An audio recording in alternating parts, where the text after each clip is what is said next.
Hello Internet, welcome back to another reaction video. We're going to take a look at the Metroid Dread overview trailer today.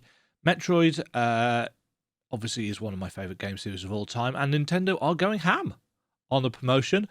I don't know whether there's going to be anything in this that we haven't already seen in the previous two trailers. I hope there's not much new, but I guess we'll see.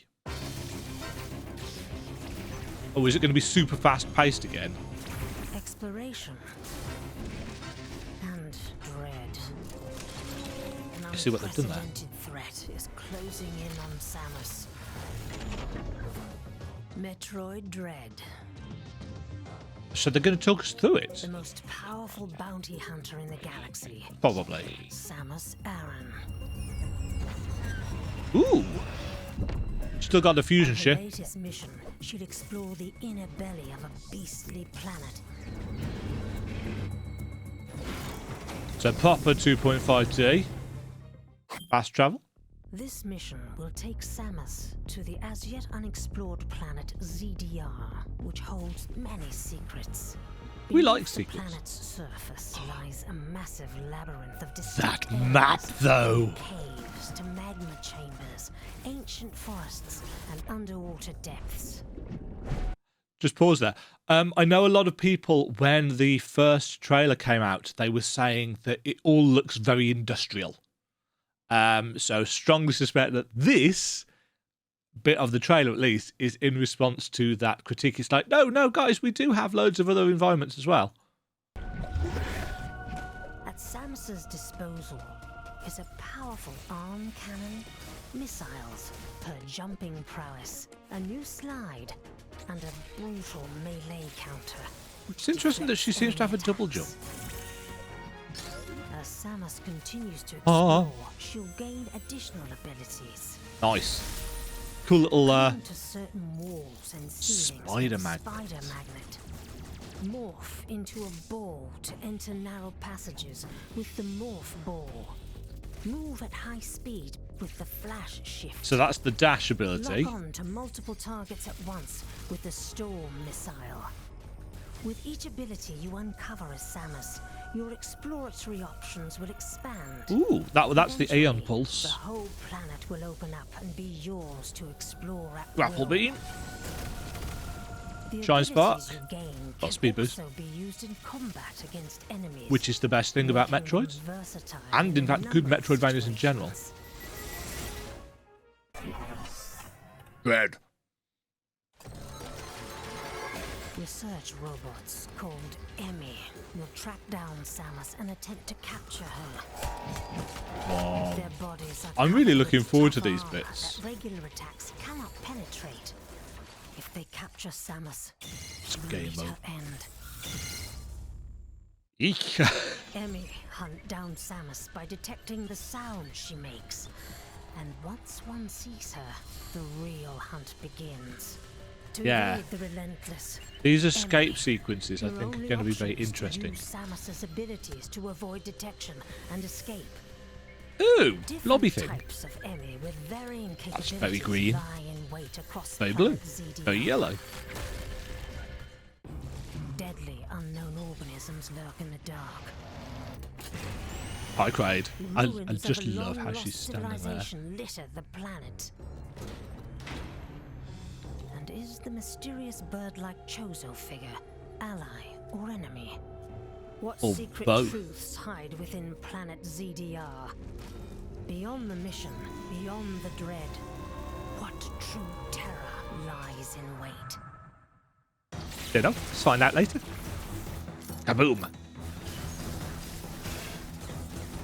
Combat seems very, very fluid. It'll be the first time in a while that we've had a Metroid game where we can just play it properly on a controller. Nice. Hey, ice levels. Because, of course, the Samus Returns on the 3DS had the touchscreen crap. Ooh. Metroid Dread.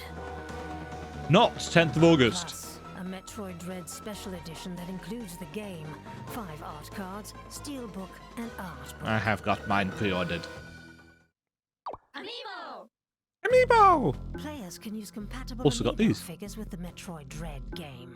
Acquire an additional energy tank by tapping the Samus amiibo. No. Or get an additional missile plus tank by tapping the Emmy amiibo. No.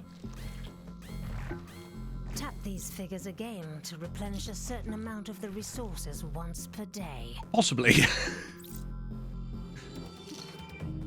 But to be fair, then that'll just automatically add the thing. Don't want to do that. But that's quite a cool usage of them. So not a huge amount shown there. I was really interested with the bit with the dash, because it seemed like she could dash like lots. I couldn't quite tell from the speed of it whether she's landing each time. I don't think there was anything in that was super different from what we have seen already. But naturally, I want to, if I can just scrub back through the video and find it.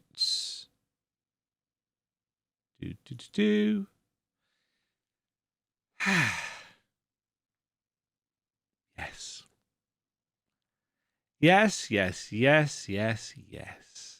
So I'm assuming, because it's a Metroid game, that rooms in blue will be shown up by our map rooms, and rooms in... Ow, my finger. Rooms in green will be secret areas, and as is often the case in a good Metroid game, the ratio of green to blue will be 2/3 one, third of the other, because the secret routes in Metroid games are always the fun things. They're what keeps the sequence breaking interesting. I'm trying to figure out what there's different icons for doors by the look of it, so that's going to be interesting. There seem to be other icons marked on. So we've got a missile tank upgrade, I'm guessing there, or maybe a missile recharge station. These might be custom markers. Samus's head, obviously over there. Kind of white handprint over to the right-hand side. But yeah, I assume these markers are for missile pickups, or potentially places that you've got to get missiled through. But yeah, there seem to be a load of different markers, which obviously makes mapping the game out very interesting and fun. Obviously, the game is on the Switch, so I probably won't be doing an actual map for it like I would do with a PC game, because, well, getting images from the Switch onto a computer to edit them probably going to be a tad frustrating. Although there is a way of doing it, which, you know, we'll see whether that works at some point. But just from, you know, this little bit that we can see of the map here, was there more?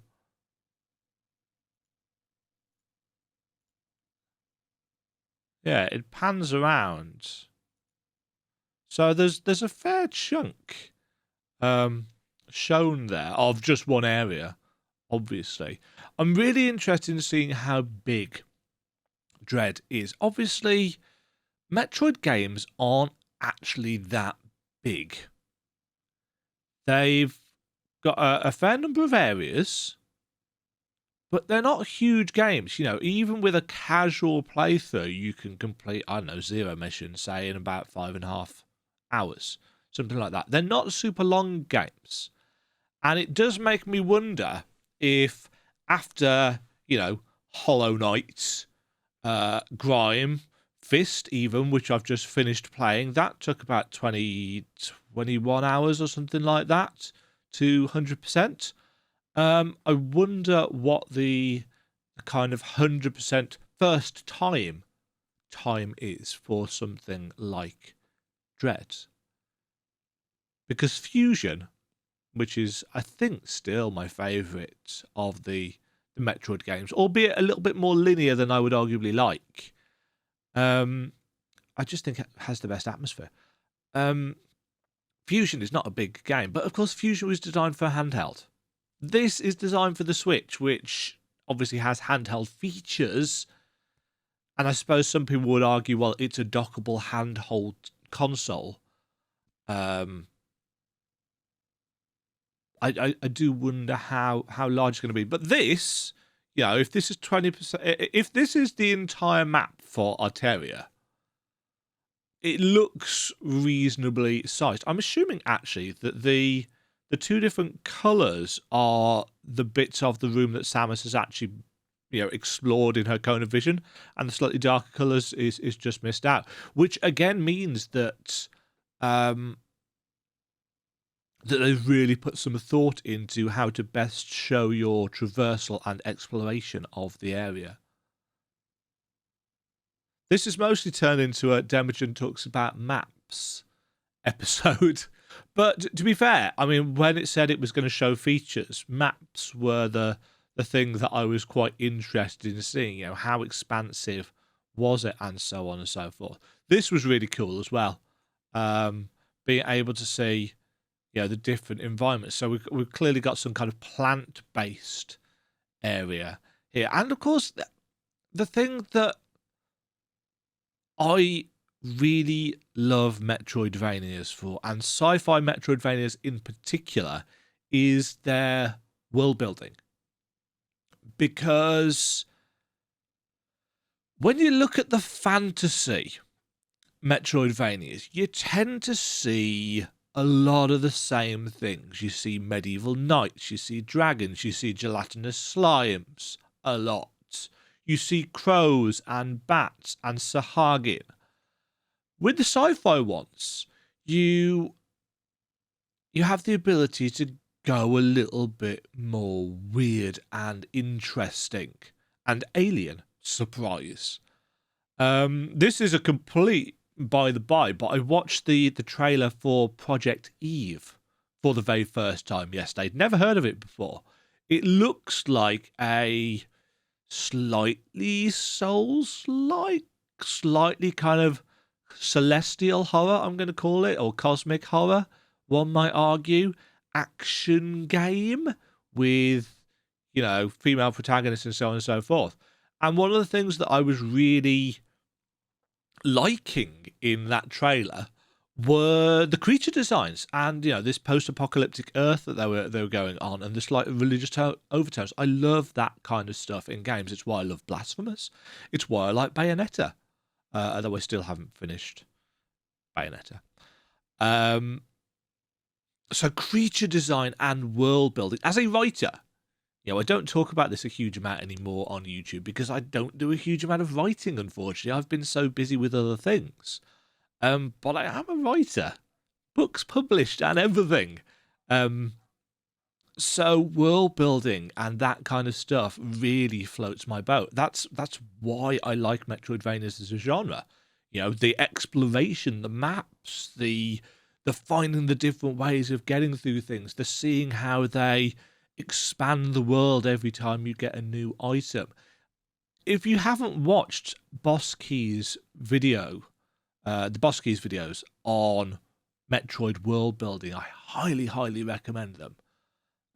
Because they, and the Hollow Knight ones actually as well, because they are kind of my lodestone, if you like, my definition of what a good Metroid game should be and how it should work.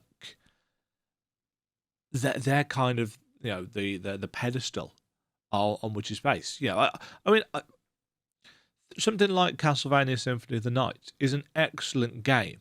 It's a great game. It's one of the earliest Metroidvania games that I played, but it's by no means something that I will put up on a pedestal, because the second half, after the fake ending to get to the real ending and the flipped castle, I find incredibly tedious and dull, and more frustrating. So when I think about good Metroidvania design, I don't actually think too much about Symphony of the Night, which makes me a heathen. I appreciate. But this looks good.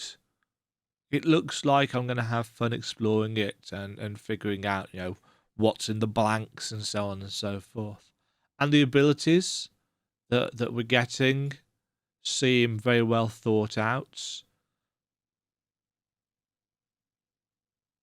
it looks great. Obviously, it's not going to run at a super high resolution because it's on the Switch. And the thing that does sadden me about the Switch is that it is not a powerful console. So you can see all the aliasing around things. You know, it's very, very jaggy in places. But realistically, as long as the gameplay itself is smooth, I don't really mind too much about the slight graphical issues. I mean, this looks good. This looks proper 2.5D, very tightly realised, high budget. The only sad thing is that you're not going to be able to play it at 4K. How amazing would that be if Nintendo said, yeah, we like our own consoles, but how much more money could we make if we released this on PC at 4K? Because frankly, this would look amazing, but that's not the Nintendo way, sadly. But it looks great. I mean, it's got atmosphere, light and dark, water dripping down from the ceilings. It's got interesting boss battles. It's got the Emmys, which I think are going to be really interesting because arguably they're stealth sections, and me and stealth sections have got a let's just say a tumultuous relationship. I like the slightly oversaturated vibrancy of these sections as well. I also like the fact that the background is not too disruptive in these sequences, because you could really that could get frustrating with not being able to tell what is going on. I like that door animation. But yeah, this all looks really, really cool. I do kind of get the feeling that they're all very, very obviously different colours so that they can sell toys. I don't know what that thing was that was frozen. That looks hideous. Nice little hint of the purple, pink, and green. Love that colour scheme so much. This continues to be just Samus looking at her most badass. It's like, hi, Kraid, you're massive. I've got a power arm. She just gives no shits. And that makes her an absolute badass. Seeing the Chozo stuff. See, this is the one that we had a slight look at in trailer 2 with the Chozo falling. It looks like you've got militant Chozo and scholar Chozo being cast out. So, like, these are the ones that took Samus in, and these are the original kind of militant empire. Something really loud has just gone past. Don't know what that was. What's this shiny cube thing? Is this an Aeon ability? Yeah, there's a really interesting sense of scale for this. Good use of light. Ooh! I didn't see that before. That's lovely. That's really atmospheric. Slithering. Hold on.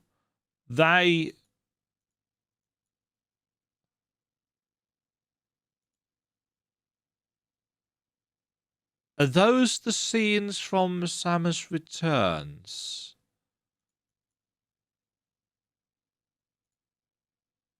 Don't know.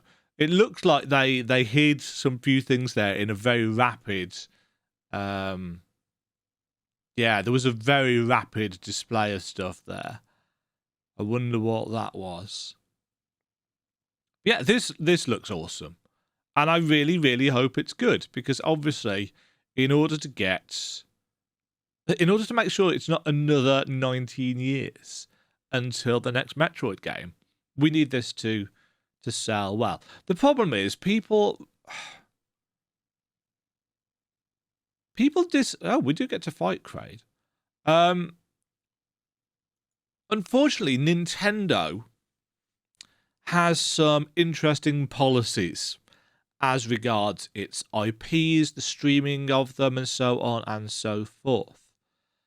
It's very protective. It's not quite Games Workshop protective, but it is very protective of its IPs, and it makes some very interesting choices in terms of enforcing those protections, especially which kind of rankle Western audiences, which are used to having certain freedoms. And therefore, I've already seen, especially on things like Twitter, in response to this, I've already seen a load of people saying that they're going to pirate Metroid Dread just to punish Nintendo. And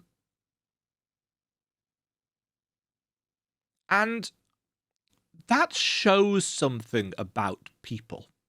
They like the franchise enough that they want to play the game, but they want to punish the people that make the game, so that maybe they won't make any more of the games. And it's just that level of...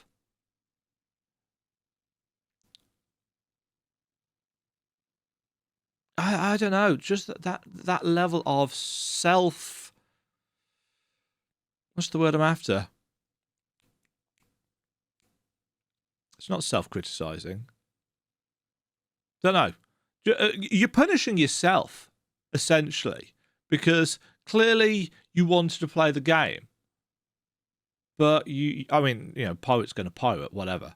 Mind you, a lot of the issue that people are having is that it is a full-priced release for a Switch game. It's like, well, they're all full-price releases. It's a 2D game, kind of.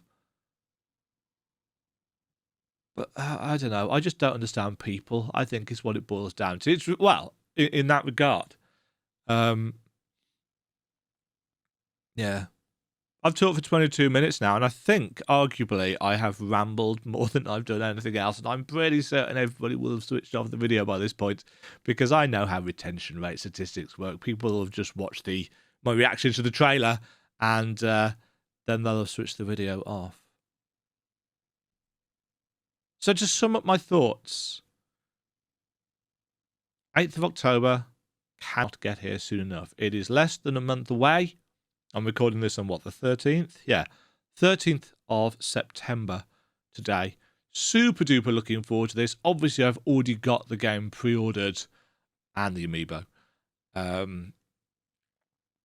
So, depending on what Nintendo will like with, playthroughs and this, that, and the other, I might play a bit of it for YouTube, or I might just record it for myself and put together a review. I don't know, but there'll be other stuff. There'll be more me talking about Metroid Dread at some point. I'm going to stop rambling now. Thank you very much for watching. Hope you've enjoyed the video.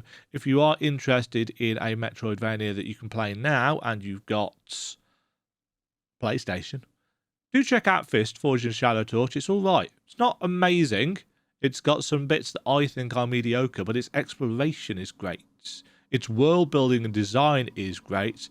The kind of 3-dimensional, 2.5-dimensional world building is really nicely done. It's a little bit buggy in places, but it's for the most part really, really entertaining and enjoyable experience. And as I said, it's quite a chunky game. I don't think you're likely to be able to get through it in under 10-ish hours unless you are super speedrunning.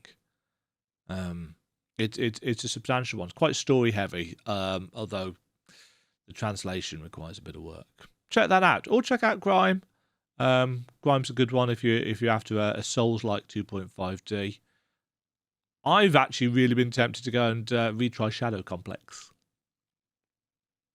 I'm in the mood, and I haven't played it since the first version. I've got the remastered version now. That might be something that I do for YouTube. Until next time. Bye. Where's the record button gone? Ah! Thank you very much for watching. If you enjoyed the video, why not click the like button and consider subscribing. Remember, you can ring the bell notification icon to get notified when new videos go live. And until next time, cheerio.